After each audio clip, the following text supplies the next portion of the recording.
Hi friends, स्वागत आहे माझ्या चॅनलवर।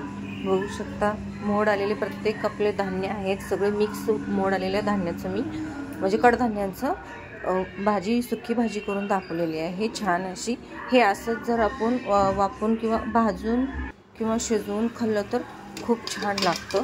तुम्ही सुद्धा नक्की ट्राय करून बघू शकता। किती छान मस्त अशी आपली भाजी शिजलेली आहे, छान मस्त झालेली आहे, वास मस्त यायला लागलाय। हे तुम्ही भाकरीसोबत किंवा चपातीसोबत खाऊ शकता।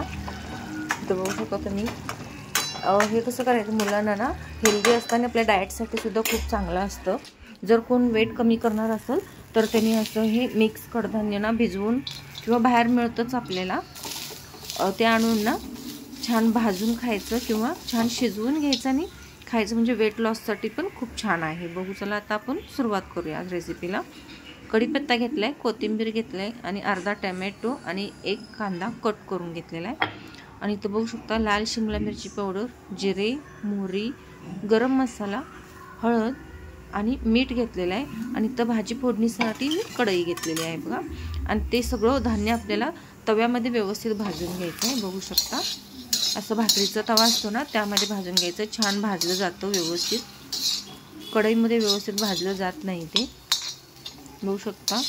डाग पण येऊ नये आणि छान भाजलं सुद्धा जावं असं व्यवस्थित भाजून घ्यायचं। अगदी 3 मिनिटांमध्ये छान भाजलं जातं ते। आता इथं आपण कढई ठेवलेलं आहे गरम करायला, तेल सुद्धा गरम करायला ठेवले, बघू शकता। चवीनुसार मीठ घालायचं आहे। आता ह्यामध्ये आपल्याला जिरे आणि मोहरी घालायचं आहे, ऑप्शनल आहे, नाही घालायचं असेल तर नाही घातलं तरीही चालतं किंवा घातलं तरी चालतं।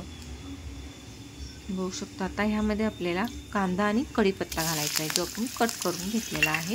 आणि हे एकदा छान असं सगळं व्यवस्थित परतून घ्यायचं आहे, जेणेकरून सगळा तेल त्याला कांद्याला लागला गेला पाहिजे, म्हणजे छान कांदा आपला भाजला जातो।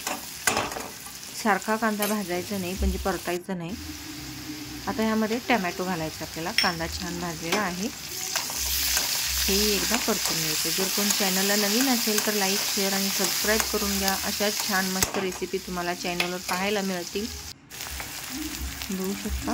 आता यामध्ये आपले सगळे मसाले टाकून घ्यायचे, हळद, गरम मसाला, लाल शिमला मिरची पावडर आणि घरगुती लाल तिखट। अगदी कमी क्वांटिटीमध्ये करते मी, 2 माणसं खाण्यासारखं, त्यामुळं मसाला थोडा बेतानच टाकायचा आहे।